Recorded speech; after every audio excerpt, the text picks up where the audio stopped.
What happens when your worst fear becomes your reality? Hi, I'm Brent Cassidy. Welcome to the Nightmare Success In and Out podcast, where we explore how to overcome your fears and nightmares and set yourself free. We're going to be exploring this topic with guys I was in Leavenworth with and others who survived their own nightmare. These stories can be inspiring, sometimes sad. There's some humor, but hopefully you can come away with a nugget of something that'll help you knock down some of the prisons you built up in your own mind. Welcome back, Nightmare Success In and Out listeners. I'm really excited to jump into this interview today. I have a great guest, Mike Morawski. He's a man of real estate, and when I say that, if I give a little bit of a background here, he's got 30 plus years in the real estate investment business.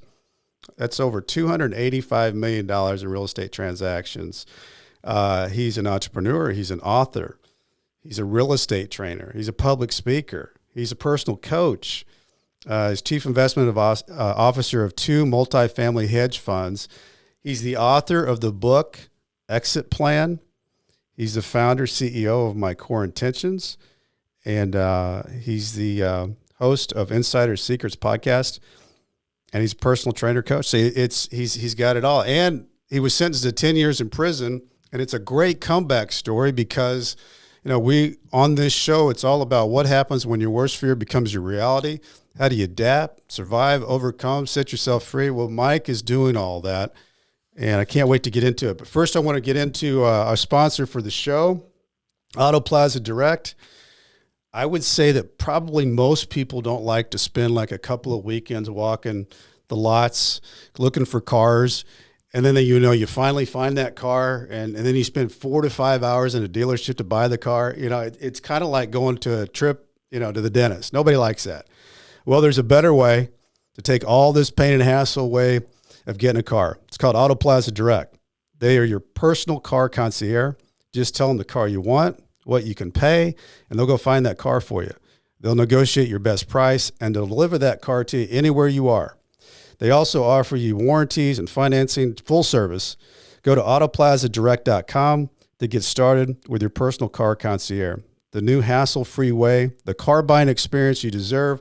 autoplazadirect.com. Tell them that Brent from Nightmare Success sent you. Okay, folks, let's jump into this. Mike, welcome to the show. Brent, thanks for having me. I've been looking forward to this. I have to say that the whole root canal, going to the dentist comment, I thought, God, I would have rather had a root canal than go to prison for 10 years. That's true. A root canal, and I've had a root canal. That was not a good thing. So it's a hell of a balance. And I want to give a shout out to Danny Navarro. Danny was on our show, I think a couple of podcasts ago for those listening at home. It was a great story, but he connected me to Mike, which I always appreciate because some of my very best episodes that I have are referrals coming from other Nightmare Success guests. So, Mike, you're up in Chicago, right? I am in Chicago. We're getting into that spring, hopefully here. And somebody said this morning we're supposed to have a snowstorm tomorrow. So, it's that time of year, right? It doesn't feel like spring when it starts snowing again, though. No, it does not. No, I went up to see my middle daughter, Carly, a couple of weeks ago, and it was weird because she kept saying it snowed like 4 or 5 inches, and I went back past the airport, and there's no snow, and then by the time we got to where she was, she's up north, and there was like 5 inches of snow. It was like a direct line that went through there, and there was real snow there. Where? It was up in Lake Forest. Oh, okay, God, if you get it, Brent, look me up. Let's have coffee. Yeah, absolutely. For sure. We head up there because we have to see my daughter and Sam, her husband, and they're loving life up there. They're out of the big city downtown. So, yeah. So did you grow up, Mike, in Chicago? In the suburbs. Okay. So I live in the city now. When I came home from prison and did my life, figured out what I was, or try to figure out what I was going to do. I just said, hey, I've always wanted to live in the city. Yeah. I'm going to move downtown. So, well, take me back a little bit to, your early life of little Mike growing up as a kid, family, siblings. What was going on in your world growing up? Yeah, so I'm the oldest of three. Okay. I'm the hero. Yeah. And the pioneer, so to say. Family background, came from a, pretty dysfunctional household. But yeah, I think more importantly is I didn't grow up in a household of entrepreneurs. Yeah. And I don't know where I got that blood. I do remember sitting on the side of a swimming pool one day. We were on family vacation. And I remember I had to be 8 years old, Brent. And I asked my dad, I said, hey, what are all the rooms around this building? And he said, oh, people come here, they stay here, and they pay the owner money to stay here. And I don't know, that instant, I was like, damn, I want to be the owner. I want people paying me money. And I think that's where I got the real estate bug was back then, because I'd always been curious about buildings and real estate. And it's in your blood. It was in your blood. Yeah. Well, I know that you kind of were entrepreneur thinking early on. I mean, you had a paper route and you were kind of figuring things out as a kid. Not every kid has a paper route. Yeah. And today you can't even get one, but I think I had two actually. Yeah. But the whole lemonade stand thing and a couple of routes and always being an entrepreneur, trying to figure things out. When I was a young kid, my dad used to work for a couple of the Chicago newspapers. Yeah. The Chicago Tribune actually, and he would take me to work with him in the summer, and he'd put me in a factory, and I would sell papers in the morning to the guys and men and women coming in, going to work in the factory. Great idea. And, but he taught me some basic skills like how to count change without a calculator or a cash register, right? And how to make change for odd numbers and things like that. And taught me directions and how to get around. And so it was always interesting. But were you close? Were you close, Mike, with your dad? I mean, was it? I was. Yeah, I was. He actually, God, can I say this on air? But I've never said this on a podcast. He actually got murdered. Oh my gosh. 1983. Wow. So we were close. And it was, my parents had split up by then. I was out of high school, and it had to be so traumatic. I mean, for someone to die, obviously that's traumatic, but when somebody dies this violent, I just can't even know how you wrap your mind around that. Yeah. And, Brent, it was violent. It was a syndicate hit. My dad happened to be with somebody who these guys were after. Mm-hmm. And, the police kind of said that because the one guy got shot 10 times, my dad got shot once. And, but that was a long time ago. I was 23, 24. I'm a little bit older than that now. Well, we've both got gray hair, so, you never know how old somebody is. And so it's funny because when I was in prison, in 2005, they rounded up all these guys from the syndicate. They had this big thing here in Chicago called Family Secret Trial. Mm-hmm. And they all got convicted of murder. There were 23 different murders. My dad was one of those. And they, say what they put the rest of the syndicate in jail, but, that never happened. But I just can't imagine, Mike. Going through that, because I guess backing up a little bit here, when you were growing up and you're talking about your dad and how he kind of helped you out, did you, like as a kid, was it kind of a normal childhood? Did you play sports, go to school, play in the neighborhood? Yeah. Was that kind of your world? Yeah, I played baseball. My mom always told me you should be a professional baseball player. They didn't make as much money back then as they do now. They did make money. but baseball was my passion. I played baseball. I played football. I wrestled in high school. Okay. And so I was pretty athletic, and did that lead you through your high school years being involved in that? Did you go to college and like how did that all progress for you? So I was going to go to Arizona State. Actually talks about a scholarship, and I got hurt senior year.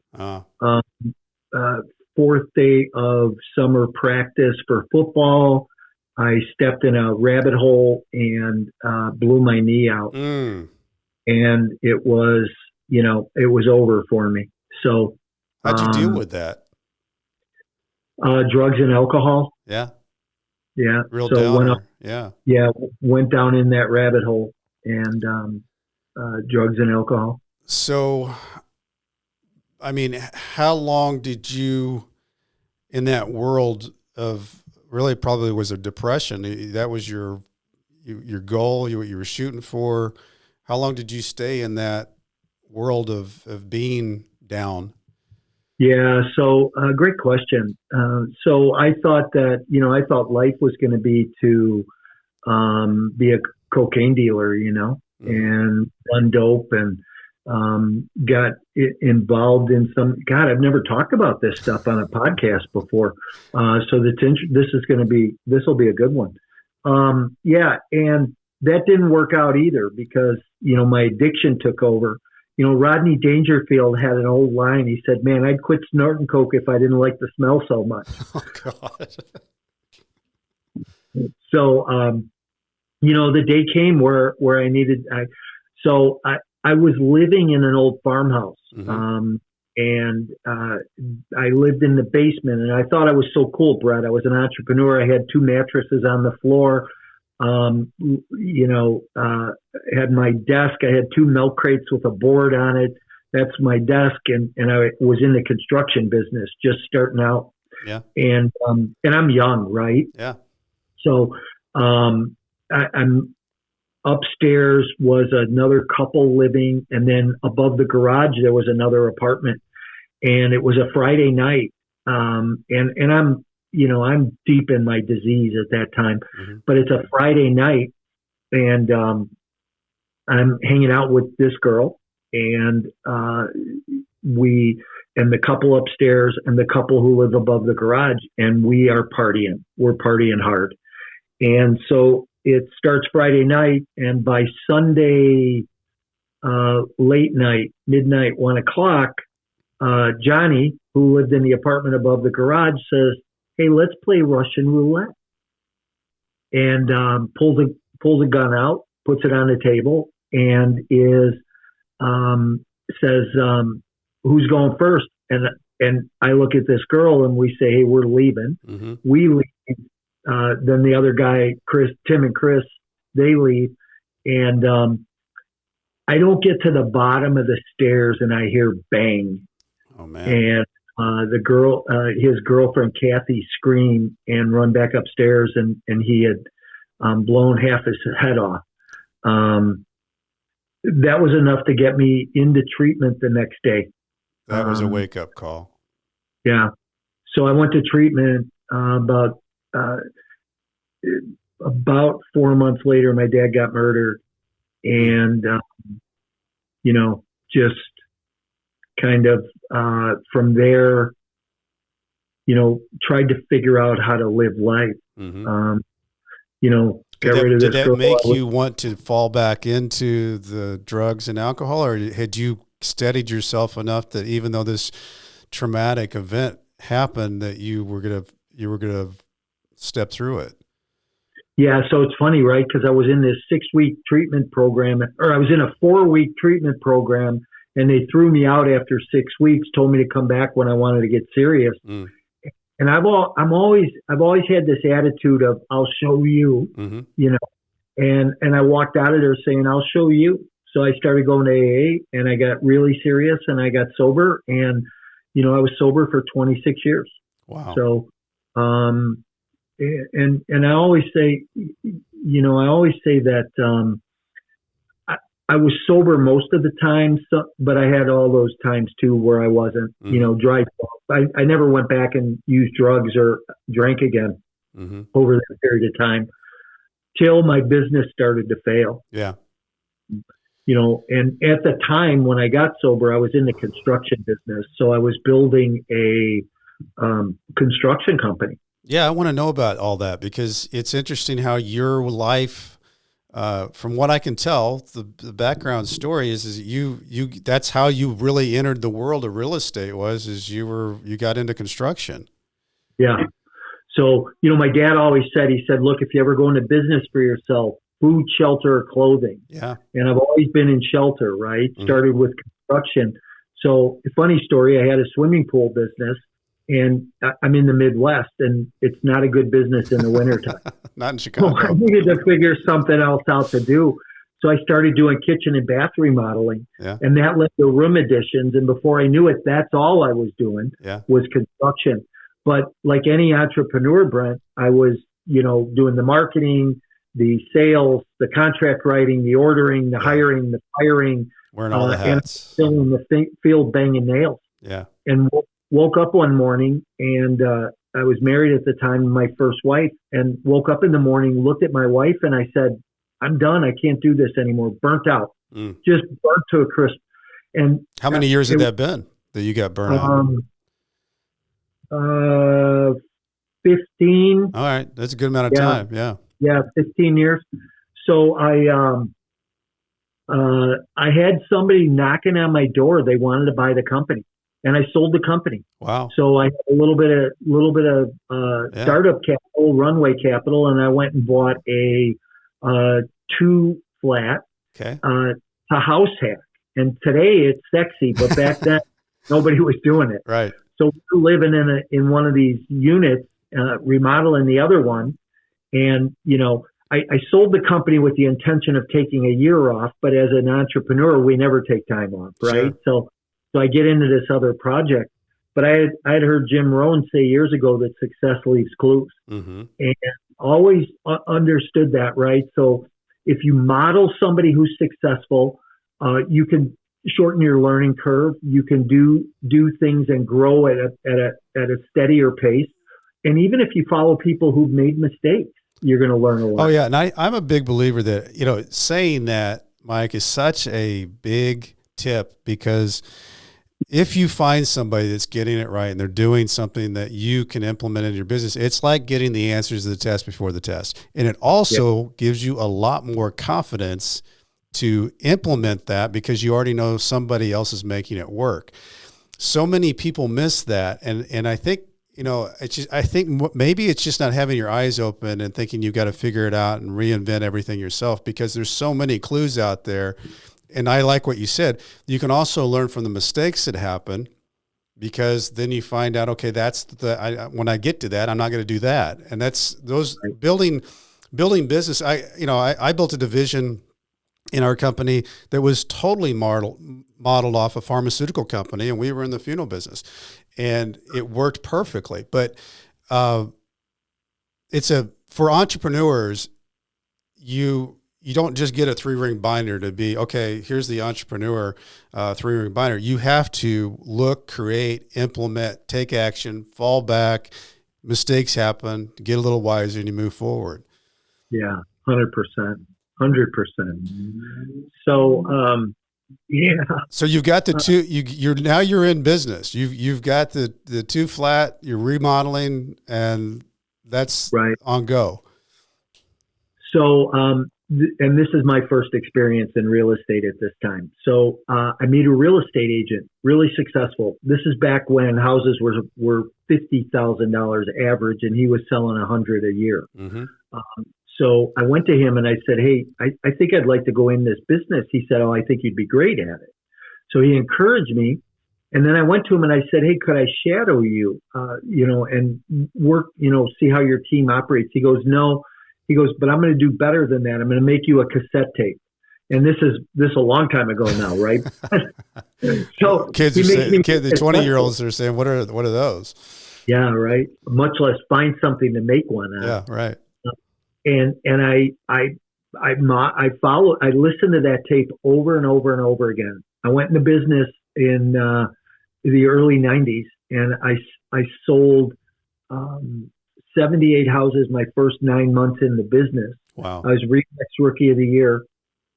Went on to build a team selling 125 homes a year. Did that consecutively for about 12 years.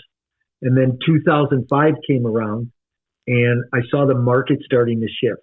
And I had people working for me, and here again, I'm the hero. Mm-hmm. I don't want to lay anybody off. I don't want to give anybody bad news. Yeah. I think, I always wanted to be in the apartment business. It was one of those dreams I had. I watched a couple of apartment syndicators here in the Chicago market that started from nothing. And one in particular today is the largest REIT in the world. And they're in 80 countries, every asset class. And I said, man, anything's possible. Yeah. So I understood you could raise private equity, marry it with a great real estate deal, stay in the middle. Mm-hmm. And as long as everything went well, everybody'd do well. Mm-hmm. I syndicated my first deal in 2005. Over the next 30 months, I raised $18 million. I bought 4,000 apartments in 5 U.S. markets. I built a property management company managing 7,500 units. And I did that in 30 months. That's incredible. 2008 rolled around, and it was like hitting a brick wall in a freight train. Yeah. I grew way too fast. So I always tell people I made 5 mistakes. The first is I grew way too fast, very unstable as a company. Don't ever do what I did. Yes, the models work, the systems work, but take your time, be patient. Mm-hmm. It's a marathon, not a sprint. It's intoxicating, though. Mike, I think that's one thing that is kind of lays behind all that. When you're growing something, the fun and the feel of growth and seeing people do well that are with you in your company, it's got a certain rhythm and feel to it. And I think that's where you can get blindsided. And, the little things don't seem that big, and so they can get bigger as you're moving. And I think that's what happens a lot of times. Yeah. Yeah. I agree. I think that you do get it. I like that word intoxicated, right? Kind of, you fall in love with it. Yeah. So yeah, go ahead. Oh no, I was just going to say, so I grew this company, 2008 rolled around, started to unravel. Had no idea where the market was headed. I had probably 12 companies that I should have let go to foreclosure, and a handful of investors get hurt. Mm-hmm. But here again, I'm the hero, and I have to try and save everybody. So I decide I'm going to start moving money from profitable companies to non-profitable companies, mm-hmm. and try and keep everything afloat so none of my investors get hurt. My attorney, my accountant both said it's okay to do that. Just leave a paper trail. I'm of the belief at this point that this is a short recession. Yeah. It's going to be 10 to 12 months or 17, 18 months, like a typical recession. Yeah. And we're going to get 10 to 12% correction in the market, and then everything's going to bounce back. Right. Well, was I wrong? 7 or 8 It was the Great Recession, right. 40% correction in the market. You can't withstand that storm. So moving money was one thing, but non-disclosure was another. See, when you raise private capital, you're held at a much higher standard, and you need to tell people where their money is and what the movement is. We didn't lie on any documents about anything, but I didn't tell my investors that I took their money or their profits from here and put it here, mm-hmm. so that they wouldn't get hurt. Yeah. So I wound up being charged on wire fraud and mail fraud charges for non-disclosure issues. And Brett, wire fraud and mail fraud charges are so vast, right? I mean, some actually could go to prison for wiring their electric bill payment in. Well, and it's very scary when you look at mail fraud, wire fraud, because that's what we had. And, with 30-year business, they stack those charges. Many times you want to charge somebody that they put something in the mails. Many times you want to charge somebody for the wire fraud. Did you how did it come on you, Mike? I mean, obviously that's where you ended up, but how did you feel it coming at you? Did you know you were being investigated? Were there indications did you get a knock on the door? Yeah. So great question, right? I don't know that I knew. Never thought I was breaking the law. Mm-hmm. Actually our in-house legal counsel said this. He said, look, he goes, let's shut everything down, file bankruptcy if we need to, mm-hmm. and we can open back up in 6 months. Everybody does it. That was the exact conversation. Mm-hmm. And so what we wound up doing was in November of 2010, we had put all of our assets with a receiver. We did kind of a voluntary bankruptcy, but we never went bankrupt. Mm-hmm. We just turned all our assets over. So all that real estate we gave, a receiver came in to operate it, to kind of be that bandwidth between us and the investor, right? The noise was so loud. I got a phone call one morning from one of our vice presidents, and Brent, I had 100 people working for us. I was building a company. My goal was to build this monstrosity. Yeah, national company, right? And I get a call from one of our vice presidents one morning who says, hey, the FBI was just at my house asking questions. And I was like, damn, You're kidding, right? So I didn't really send a cold chill up your spine when that happens. Yeah, exactly. So I had that particular individual was working in an off-site place, working with another guy who was trying to do what we were trying to do at the time was get some bonds monetized. It was a couple $100 million in bonds. We thought if we could get, a portion of that monetized, that we'd be able to have some capital. Sure. And so we had paid this guy some upfront fees, like a consulting fee, coaching fee to try and do this. Well, he wound up getting indicted. Not the guy who worked for me, but this other group wound up getting indicted on something he did 5 years before that in Arizona. Mm. That wasn't even on anybody's radar. And then, so that happened. Then, because we were named as a victim in that guy's case, there were a couple of phone calls to the FBI from investors, out of 250 investors saying, hey, we're trying to get our capital out. Well, Brett, real estate's illiquid. Yeah.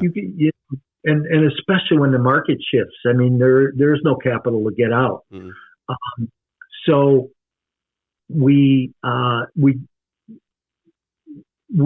that it was a combination of those couple of things. Mm-hmm. There was an attorney who tried to do a class action lawsuit. I don't know where he got a list of our investors, but he called all of our investors. And everybody, except for 2 or 3 investors, told him to go scratch. Mm-hmm. That we weren't doing anything wrong. And even at sentencing, I had 12 investors that were in court saying, don't put him in prison. He's worth more to us on the street than he is put away. Yeah. And the government just didn't see it that way. How long did that process last? So it's like the time that you find out that the FBI is sniffing around to you're standing in front of the judge. Yeah. So 2010 in November, we put all of our assets with a receiver. Mm-hmm. But prior to that, so August of 2010, I was on vacation with my family. Mm-hmm. We were in Southern California, annual vacation, come home from vacation. How many kids you got, by the way? Forgot to ask you that. Yeah, 5. 5 kids. Yeah. Wow. 3 don't talk to me today as a result of all this. That's sad. Which is an absolute shame. Yeah. I mean, I would give anything to have those relationships back. And that's the only regret from this whole thing I have is my relationship with my children today. So, well, there's so much collateral damage that happens with that. And the whole family goes through something like this when someone is targeted and an investigation happens, and it's just It's a horrible thing. I wouldn't wish it on anybody, even if somebody was really mean to me. I really, the experience of having to go through a federal investigation is the nightmare of nightmares, because you go to bed with it, you wake up with it, and the hole just keeps getting bigger and deeper, and everybody that's around you feels that, and it's a lot. I want to get in. Yeah, go ahead. Here, let me finish this, because I think this is really important at this point. Yeah. So in August of 2010, I'm on vacation. I come back. My ex-partner hands me 2 business cards. He says, "You need to find a criminal attorney." I go, "Criminal?" I had no idea that we were at that point. So I find a criminal attorney, and he says, "Oh, I don't think you guys have done anything wrong. You'll be okay." November of 2010, we put all our assets with a receiver.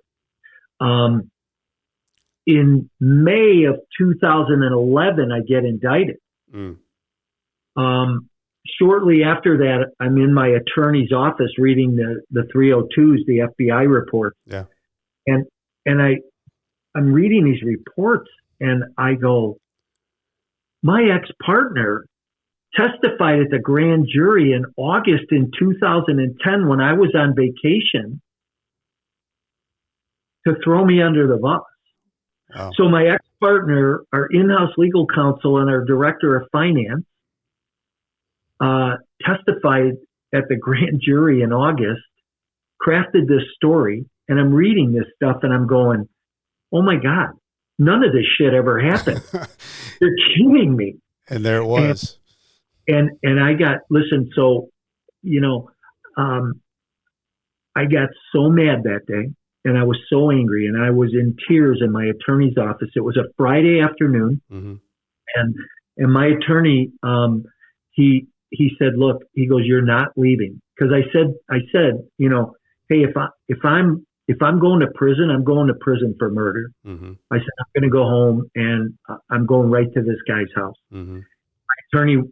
So that was at 3:00 in the afternoon on a Friday. My attorney was expected at home by his wife to go out for a dinner function at 6. We never left his office till 8:30 because he wanted to make sure that I wasn't going to go. You were that mad, yeah. I was really upset. That would have been bad. And yeah, well, I might have been home sooner though. That's true. That's true. That's an inside joke, but that might be true. Yeah.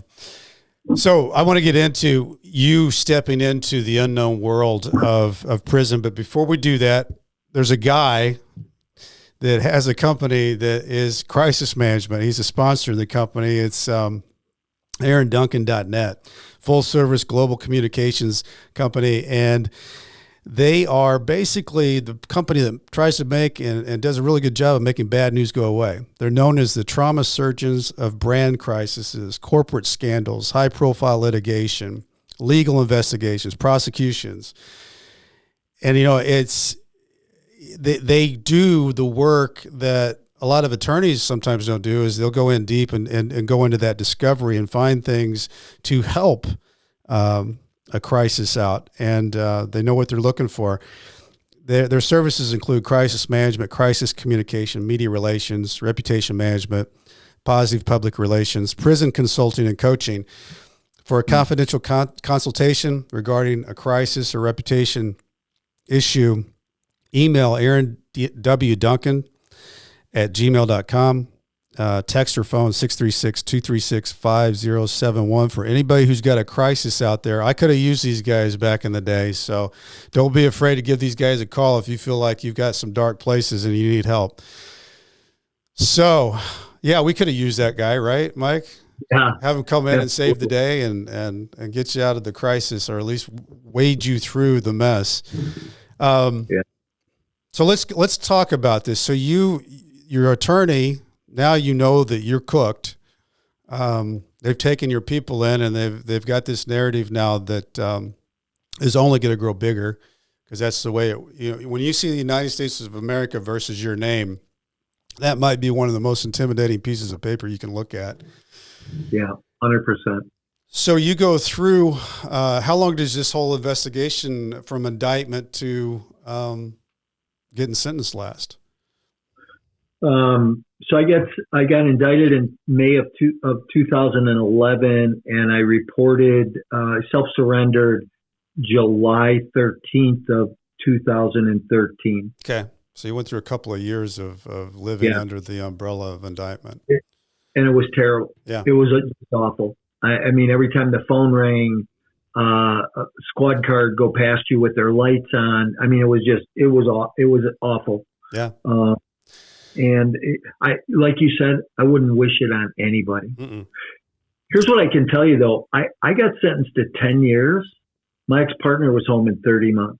Wow. Well, that's how that works. I mean, that's how those things work. And I want to know how you felt though, the day that you were in there. Did you know that you were the possibility of getting 10 years? Had that been worked out in the back rooms? And what No. when he lays down 10 years, what does Mike think? So, It's a big number. we had a sentencing hearing, blind plea. I pled guilty. Sentencing hearing lasted 7.5 hours. 5.5 hours, I had a forensic accountant on the stand that the government paid for and proved that my loss was $2 million. And the government said, that's nice, but we're gonna charge you with $18 million in restitution. Yeah. But during the sentencing hearing, my attorney leaned over and he wrote the number 48 on a piece of paper. So you're going to get 48 months. Mm-hmm.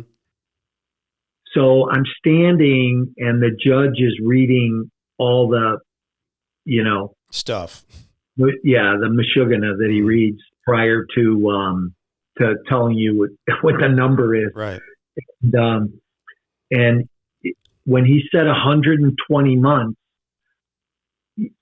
this happened in the courtroom. Everybody sucked all the air out of the courtroom. It was all of a sudden like surreal. Mm-hmm. And I'm in my mind going 120 months, 12 into 120 months. I thought, that's 10 fucking years. That's 10. Can I say that? Sorry. Yeah, you can say that. We're on explicit. I'm like 10 years. And then I turn around and my wife, two of my daughters are in tears in the courtroom. And, I went to, left court that day after my sentencing. They gave me, and then they tried to arrest me right away. And my attorney, the only good thing my attorney did was fight for me to have 90 days to get my life together. Mm-hmm. And, so I didn't report. That was in April of 2013. I wound up reporting in July. So I had like 74 days. Mm-hmm. I was on an ankle monitor. But I left court that day, and my wife and two of my daughters and myself in the car, we went to one of my daughter's houses, who was living with her mom. And, when I told her that I got 10 years, she ran into her room and I've never talked to her again. Wow. So, I have a good relationship with my oldest daughter, mm-hmm. And my grandkids, but the aftermath mm-hmm. is devastating. It's devastating, and that never gets taken into consideration by the government, by anybody. They get another notch on their belt. Actually, my prosecutor's a judge today, and good for him. He worked hard to get there, right? Mm-hmm. Listen, here's what I know. 5 years before I was indicted, the SEC would have stepped in, slapped my hand, charged me $250,000 fine, said, go back and straighten your business out. Yeah. And don't let it happen again. And we'd have an opportunity to straighten everything out. There was no, but after Bernie Madoff, anybody, all the white collar stuff just got crazy. Yeah. Well, walk me into because you're going into prison, which is something you never planned on. It's the unknown world. Where did they send you? I went to Duluth. Okay. Which is, actually Barbara Walters did a expose on that. Years ago, and it was club fed. Yeah. They had a bowling alley and a swimming pool and a 3-hole golf course, and they didn't have any of that when I went there. No, they got rid of all that once that happened. I think it was in the late 80s when she did that expose, and that stripped everything of everything. Yeah. Yeah. What are you thinking? You're voluntarily surrendered. You're standing at the gate. You know you got a 10-year sentence. What is going through your mind, Mike, that with this walking into this world that you never planned on, but know that you're going to be here for a while? I had no idea. So the day I got indicted, I left court that day. My wife and I climbed in the car, and I said, "Hey, look," I said, "we have two choices." I said, "I can scurry around, put an envelope together with a couple $100,000 in it, and you're going to burn through that in a couple of years and go have to get a job, or I can build a business for you." So I took the next 2 years and delayed while I built a property management company that she still owns and operates here in Chicago today. It kept her and the kids in the house. So it's been her livelihood, right? Before I went away. So I really didn't think much, Brett, about what it was going to be like, what was going to happen. But I remember I get on the airplane. It's a Monday morning. I get on the airplane to fly to Duluth. And we're about 30 minutes into the flight, and the pilot comes on and says, "Flight attendants, prepare the plane for an emergency landing." What? And I think to myself, what a way to end this story, right? He goes down in a ball of flames. And we wound up getting back to O'Hare safely, but it was they couldn't pressurize the cabin, so they had to go back. So I have to call the prison, and the guy gets on the phone and he's like, "Yeah, hold on," and he must have called the airlines to find out that I was telling the truth. Sure. He was, "Just try to be here before midnight. Keep us posted." So I call my wife, come back, pick me up. She picks me up, brings me back to back home. I spend the day with her and the kids. Takes me back to the airport that night, and I get on the plane. I get to Duluth, get in the cab, and the guy drives me from the airport to the prison, and I get in, and they're just dicky to you when you get there. Oh yeah. Oh, you're by yourself? Huh. Didn't have all their snide comments. Prisonize you, yeah, right. Yeah, but they put me in this observation room, steel cell with a steel toilet and a concrete bed with a mattress pad that was maybe a half-inch thick. I mean, a yoga pad's got more cushion than this thing had. And I sat there from 1:00 in the morning till 7. Just thinking. I was like, what the fuck did I do to my life? Yeah. What did I do? And God, you're making me think about stuff that I just haven't really thought about. And so, Brett, I cried. Yeah. Prison's not a place you want to cry. No. But I cried every day for 18 months. 18 months. I was in prison 3 weeks. My wife decided she was going to divorce me. It wrecked me. 2 kids wouldn't talk to me. And I was wondering what the hell happened in my life. I walked around every day just wondering what was next. Do? Right. And so I walk in the gym. I'm about 6 weeks in. And remember, I've gone from running marathons and being in great shape to being 35 pounds overweight. I hate myself, You're depressed. And yeah. And I walk into prison, and this guy walks over to me and he goes, "Hey, get over it." He goes, "Don't let these people beat you. All they want to do is take everything from you you've ever known or ever wanted." He goes, "You can get it all back." He goes, "You're a smart guy. You built $100 million company. You built companies before that." He goes, "They can't take what you have inside." Right. I don't know what it was, but I think we all have these defining moments in our life, and Yeah. the switch flipped, and I went, okay. He said, come to my class, work out, start losing weight, you'll start feeling better. Mm-hmm. And I did. I don't know what it was, but I took him up on it. And I was just window shopping that day. I wasn't looking to go to the gym or do anything. And so I started going to this guy's class. Yeah. And I started losing weight. I started feeling better. I wound up going to college. I got a bachelor's degree in theology. Yeah. I wrote 2 books. I started teaching in education. So I taught real estate investing, property management, and ethics. How ironic, a federal inmate teaching ethics in prison, right? Yeah. I was on an outreach program. I went into the community. I told my story 40 times to local business owners, and college students. Love it. I wound up being a professor from the University of Minnesota. He and I co-authored a paper together that we had published in the Business Journal of Ethics that today gets taught at the collegiate level for forensic accounting and sales and marketing classes. And today I'm home. I'm in the coaching and training business. I teach people not to make the mistakes I made. Yeah. And how to exit their real estate deals. That's the name of my book, Exit Plan. Exit Plan. And I got approved by the SEC to go back and be an issuer of securities and a sponsor of multifamily and raise capital again.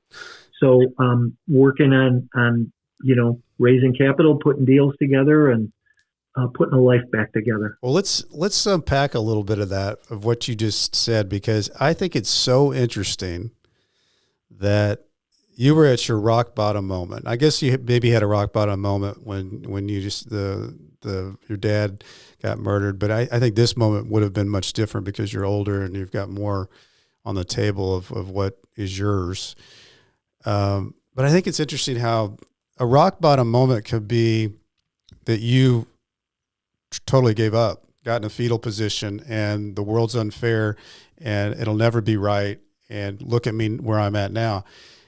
And you did exactly the opposite of that, Mike. Your mindset changed to a new beginning. You begin to get confidence again that, no, they didn't take my brain. I still am me. And what I think is interesting about all that is in prison, you didn't lose yourself. You actually started doing things that you had always done. And I'm pretty confident that probably helped you eat up your time because you were using your brain the way that you used your brain on the outside. Yeah. And that can be used in so many different things in life. Is you don't lose yourself in a bad situation. You have to grab and grip yourself. Even if it's your rock bottom moment, you have a choice. You take the victim route or you take the survivor route. You made a hard turn towards survivor. When you started getting close to the door, knowing that you're getting out, what were you thinking? Were you thinking, I'm going to step in and create what I've been thinking, and this is going to be Mike Morawski 2.0? Yeah, I'm a big fan of Job in the Bible, and I was coming out thinking, man, I have this whiteboard. I can redesign everything. And I had this business plan that I had built, and I was going to, just come back and do the coaching and training business, speak publicly. And I do all that, but I never thought that I was going to raise capital again, or that I would go back into the real estate space in the capacity that I'm in today. Yeah. And there's a couple of people in my court that have encouraged me and loved me through all of this. Mm-hmm. One of my friends says that I'm going to be the Michael Milken of multifamily. He to me, that guy is the epic. I followed that all the way back in the 80s and how he did what he did, and just never gave up his brilliance. And people had to come to him, and they didn't want to, but they needed him because he was just that smart. I love that. Never give up your brilliance. And he didn't. He went through cancer and he went through everything and kept being who he was. Yeah. Was it hard, Mike, for you, being an ex-felon? You're tattooed with that. You never give it up. Doesn't matter how much time they give you. You're going to be an ex-felon when you go out in the world. How did you step through that? Because you had to start Yeah, building again. that's a great question. So for the first 6 months, I wouldn't tell anybody. Yeah. But here's the thing that happened. Just like before I went in, after I got indicted, I was always looking over my shoulder and wondering when it was going to come up or somebody was going to say something. So I have a call with a guy from New York one morning, and he called me and he said, look, I was just on a red eye from California to New York last night. I read your book. It's brilliant. He goes, but tell me who Frank Constant is. Oh God, you might want to edit that out. Sorry. And I said, oh, he's my ex-partner.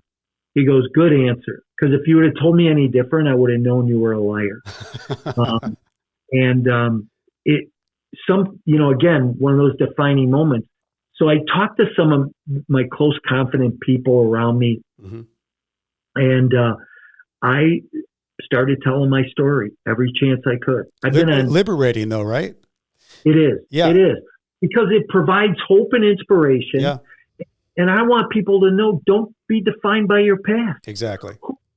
Who cares if there was alcoholism, drug abuse, addiction, if there was sexual violence, if there was verbal violence, physical, who cares? Don't let that crap hold you back. Right. Move forward. Get on. I think, quite honestly, first of all, people like a good comeback. And it also makes you more authentic, Mike, that you did build a big empire of your own. You lost it. And it becomes more believable that, yes, you've gone through all this. You know where the landmines are, and you're not going to do that again. You're going to build something how you want to build it.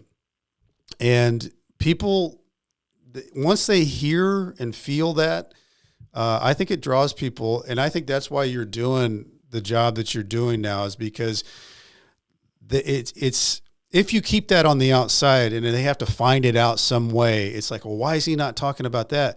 But the fact that you're leading with that, I just think it makes you more effective of all the things that you're doing. You're coaching people, you're walking them through real estate, you're putting the syndicates together. How hard was it for you to get relicensed back in to be able to raise money? I'm not licensed.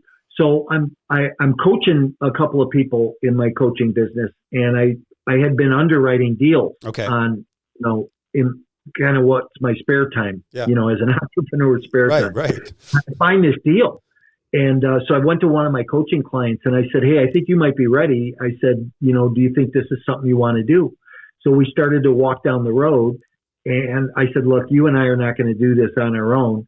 Went to another coaching client, brought her in, and the three of us partnered on a deal. Securities attorney out of Boulder, my hat's off to her. I never even thought about this. And she says, hey, I think I can get you approved by the SEC to go back and do this. And I said, have at it. So I don't hear from her for about 3 months about the topic. One day she shows up on a call and goes, hey, look what I got. Letter from the SEC says, just go back. All you have to do is disclose it for 6 months and then you're done. I said, let's go back to them, tell them that I'll disclose it forever. Yeah. And they were even happier with that.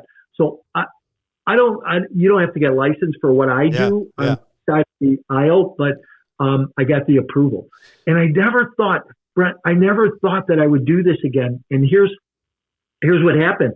I'm on a meetup one day, and there's probably 150 people on this meetup. I'm telling my story, and some guy, and I don't even know who it was today, but some guy out of clear blue nowhere goes, hey, are you raising capital again? And I said, no. He goes, well, let me know when you are, because I wouldn't want to invest with anybody other than you because you made the mistake.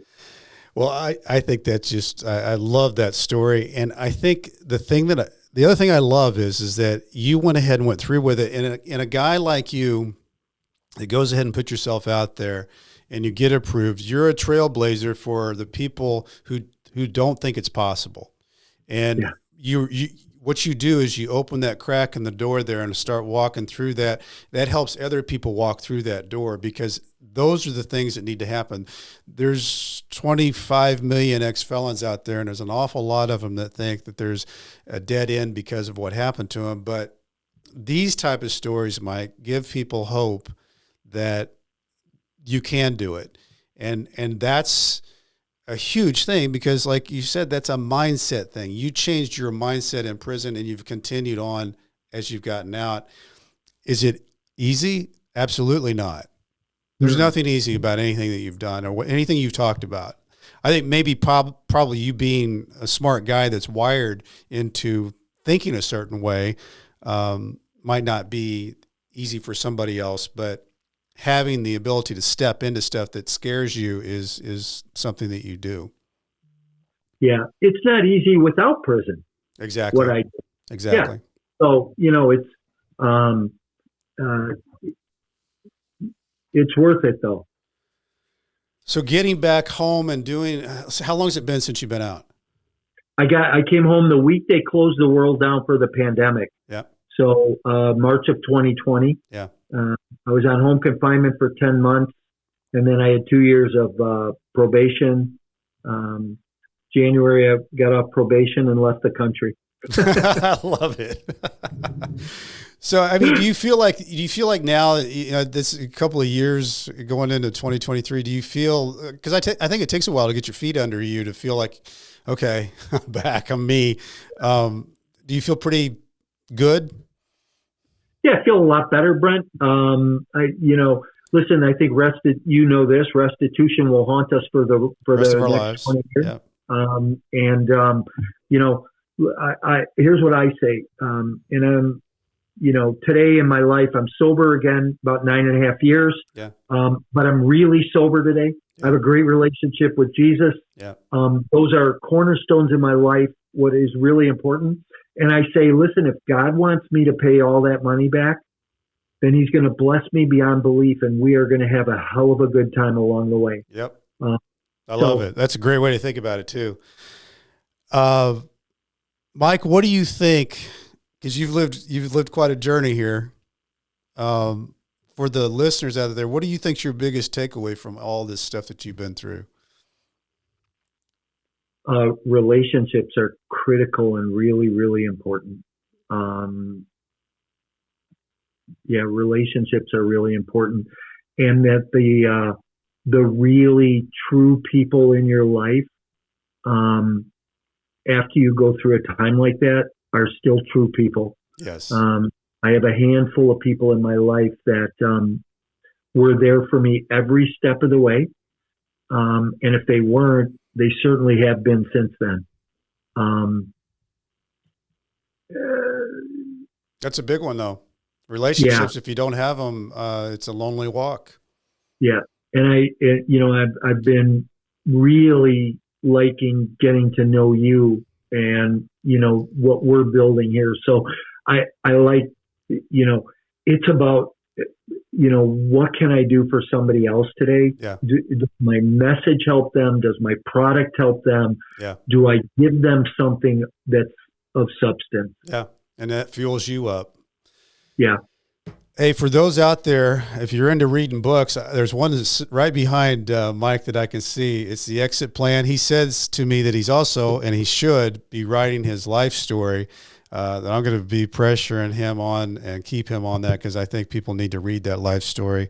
If anybody else wants to read a book, I've got one too. It's Nightmare Success, Loyalty, Betrayal, Life Behind Bars, Adapting, Finally Breaking Free. Everybody, the crazy thing about Apple, if you go to Apple, hit that follow button up there. It's got little the three lines there. Follow it. Scroll down, leave a review. Apple loves reviews, and that helps promote the show. I love it when people get on my website and we talk back and forth on BrentCassidy.com. And always loving the likes and the comments on Instagram and Facebook. Love the support. Love you guys listening. As I used to say when I was writing back and forth when I was in prison, stay strong, and I'll do the same. Mike, thanks so much for sharing your story today. It's a really inspirational story. I appreciate it. Yeah, I appreciate it. And, Brett, if anybody wants a copy of that book, they can go to my website at mycoreintentions.com. And if you want to connect with me, I love to network, and I'm open to that. So you can email me direct at mike@mikemorawski.com, or find me on social media anywhere, wherever you hang out. I've been reading about him for a few days. Well, I appreciate it, Mike. Appreciate it. All right. Nightmare Success, in and out. Thanks, everybody.